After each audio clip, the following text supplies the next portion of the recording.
This is your homework? Yeah. What did the teacher say when he gave it to you? She was sad. She was sad? Yeah. I can't read. Okay.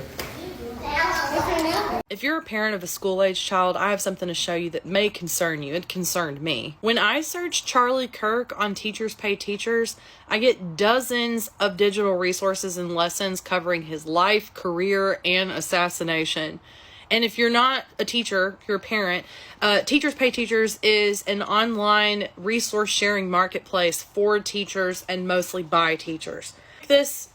You can post anything you want. And it is your responsibility as a parent to be checking in and seeing what's inside of your kid's backpack at the end of every day. They could be getting this shit and not even know it.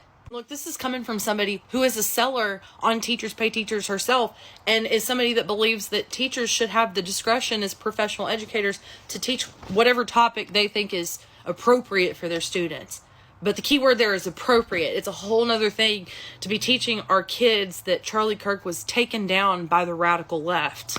Now, I could also be arguing that Teachers Pay Teachers should be a little bit more selective in what they allow to be posted in their marketplace, but that's a whole nother conversation for another day. Don't forget, there are still MAGA public school teachers and private school teachers all across this country. Not all of them have the best interest for your child in mind. Every time they have accused public school teachers who are liberal indoctrinators of trying to push agendas on your child, that is projection. Because they are just trying to do that. They are using their career to push their political agenda on our children. And not just their political agenda, but their religious agenda as well. If your kid comes home with a Charlie Kirk packet, even if it's just coloring pages, you need to take that to administration immediately. Don't just assume that your campus principal or your superintendent is on board with this shit. They very may well be. But don't take it for granted. Take it to the higher ups. Now, I thought we technically left this conversation about this topic of Charlie Kirk a while ago, right? The funeral, took place and happened, and people were able to go there and mourn and pay their respects. And you had other people that weren't able to go to the funeral. They did the same thing in their own rights and their own ways, right? So then after that, life should return back to normal as it normally does, right? Whenever you have things happen to celebrities, right? So now we're looking at the school system where these teachers decided that this is a part of the curriculum. This is something that kids should really ponder directly over. I'm a little bit confused about this because are these not the same groups of people that state that we shouldn't be talking about race-based discussion and or topics to the kids, and that's a form of indoctrination and all this? So I'm pretty sure that they said throughout the years that they want to keep certain things out of the reaches of children, right? Especially the topics of race. This is why people are like, oh, critical race theory, oh, that's wrong, we should never have that directly within the schools, and we shouldn't be teaching that directly to the kids. You're brainwashing them, you're doing this, you're doing that, and all this other type of stuff, right? They said that, but now they find it suitable to place this directly in front of kids. None of these kids know who Charlie Kirk is. They've never heard a single podcast. They probably weren't even born when Turning Point was first even started. They probably weren't even born when Charlie Kirk's name really started popping up on the internet. But you think that it is okay to fully bring out some homework assignments about this and to question them that did, all of these random questions. I got to paraphrase because, again, YouTube purposes. But you got all of these questions up there asking, about a peaceful transition, and things of that nature. And I'm like, where are we at? Like, do you really think that those kids saw that video? Do you really think that in their mind or in their life of being a child that was something that they really observed?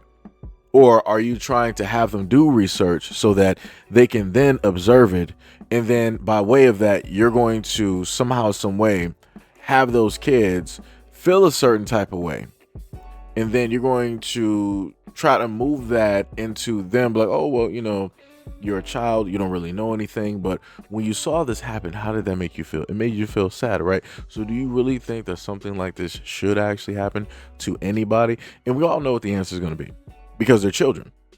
They don't have context of the situation. They don't have context of anything that was going on politically. They have no context of any of that, any of those things. So naturally and normally, just like a lot of other people would normally say what? Nobody deserves to lose their life over an opinion, right? I'm pretty sure we've all heard this directly before. But the problem that I have with wanting the kids to do research is that will these teachers show them the totality, right, of Charlie Kirk, of every single podcast, of every single conversation that has been up online, or those that have also been critiqued as well? They're not going to do that. They're going to only talk about this snippet of the whole span of the duration of Charlie Kirk speaking online. And that's when, there's a, what I would like to say, that people are being disingenuous when they want to, cover a topic, when they want to speak directly on a person, because a lot of people don't want to talk about the wholeness. They don't want to talk about the totality. They don't want to talk about the effects, the full length of the conversations, the full context of those conversations, the behind the scenes, in a sense, or reading in between the lines. When people say certain things, right? They can say certain things to the forefront, and to a lot of people that might not be in the know or understand, it's just going to be that. But then when you actually put context to it, and you decipher what it is that the person was actually stating, you was like, oh, you were trying to cover up, but this is what you really, oh, that's crazy, right? They're not going to do that. They're not going to do that at all. But again, these are the same people that like to say that we're not going to talk about race relations because we're far beyond race in the United States, because Obama was our black president. I voted for Obama, and I'm a white man, I'm a white woman, I'm a white grandfather, I got mixed grandpa, right? They want to go through all of those things, but yet when you go to their attic, you see, a lot of stuff from yesteryears, from when it was that they were growing up and living, and when their parents and grandparents were up, and you see a lot of hoods, you see a lot of white clothing, right? You see remnants of burning crosses, remnants of many other things that they have in some treasure box up in the attic that's been passed throughout the family. But yet they don't want to talk about race and race relations because we're so far moved beyond it, or at least so it seems, because everything is so well hidden, right? Like I said, it's crazy, man. This whole thing is it's crazy. We can talk about everything else to these kids that goes on in the United States, but you bet not talk about race. You bet not talk about the color of somebody's skin. Oh boy. Like I said, it's crazy. How do you think they would have turned up, in a sense, if they found out in schools that teachers decided to make homework assignments dealing around Tamara Rice or Trayvon Martin, right? Or the many of the other folks that ended up losing their lives?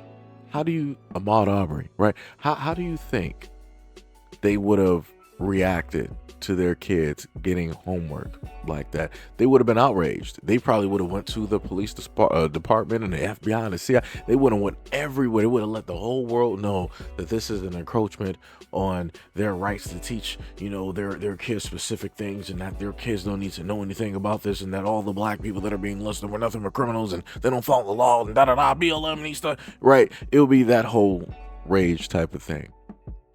But notice how when they do these things, right? Notice the reaction that you see from people directly out here. Nobody's trying to, poster board, and nobody's trying to go on the news, and nobody's trying to, it's a simple, social media post to warn people, to let parents know specifically what's taking place out here. Even when you look this directly up, there's not really a lot of videos in response to this. But like I said before, this to me is crazy.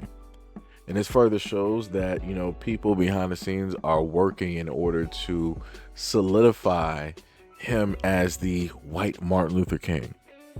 They're trying to, if there was a a Mount Rushmore for civil rights people, they would try to put Charlie Kirk up there as number 1 or number 2. That's pretty much where we are at this moment in time. And I'm pretty sure, given enough time, they're going to write this as a part of American history. It's going to be right up there with 9/11. It's going to be right up there with Pearl Harbor. It's going to be right up there with the War on Terror. It's going to be up there for a lot of things. I promise you. I bet my first dollar. But anyways, let me know what you guys think about this video and everything that I stated in the comment description below. And as always, peace, love, and stay tuned for the next video.